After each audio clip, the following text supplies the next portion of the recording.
I was going to, we are out of time. after his poetry recitation, I was going to, I could recite the Walrus and the Carpenter. And I can offer you nonsense. Why not? Nonsense. And I'll do the Jabberwock.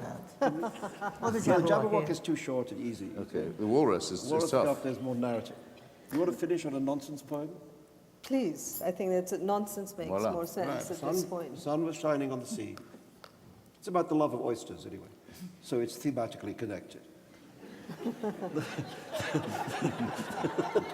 The sun was shining on the sea, shining with all its might. It did its very best to make the billows smooth and bright, and this was odd because it was the middle of the night. The moon was shining sulkily because she thought the sun had got no business to be there after the day was done. It's very rude of him, she said, to come and spoil the fun. The sea was wet as wet could be. The sands were dry as dry.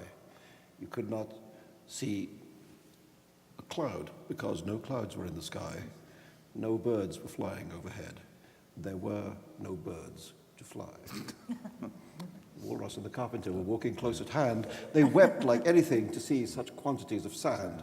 If this was only cleared away, they said, now wouldn't it be grand if 7 maids with 7 mops swept it for half a year? Do you suppose, the Walrus said, that they could get it clear? I doubt it, said the Carpenter, and shed a bitter tear. Oh, oysters, come and walk with us, the Walrus did beseech. A pleasant walk, a pleasant talk along the briny beach. We cannot do with more than 4 to give a hand to each. And there's 2 lines I can't remember, but the eldest oyster is not impressed by this. Shook his head, meaning to say he did not choose to leave the oyster bed. 4 young oysters hurried up, all eager for the treat.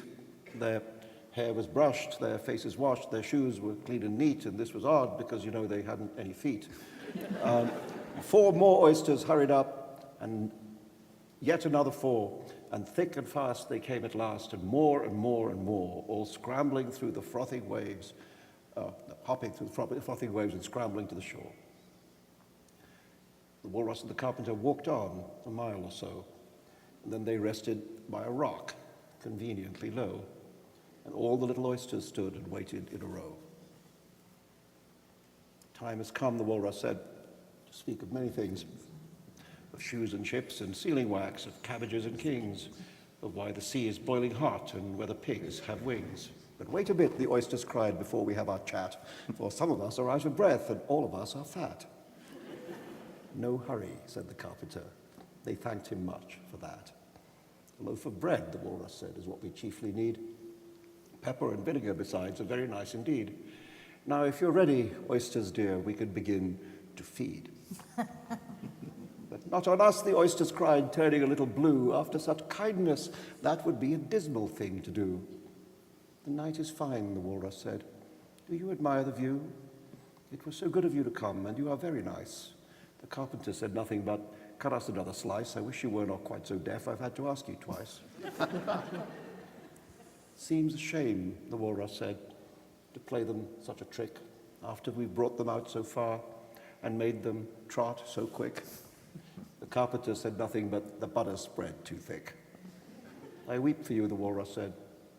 I deeply sympathize. With sobs and tears, he sorted out those of the largest size, holding his pocket handkerchief before his streaming eyes. Well, oysters dear, the Walrus said, we've had a pleasant run. Shall we be trotting home again? But answer came there none. And this was scarcely odd, because they'd eaten every one. Bravo.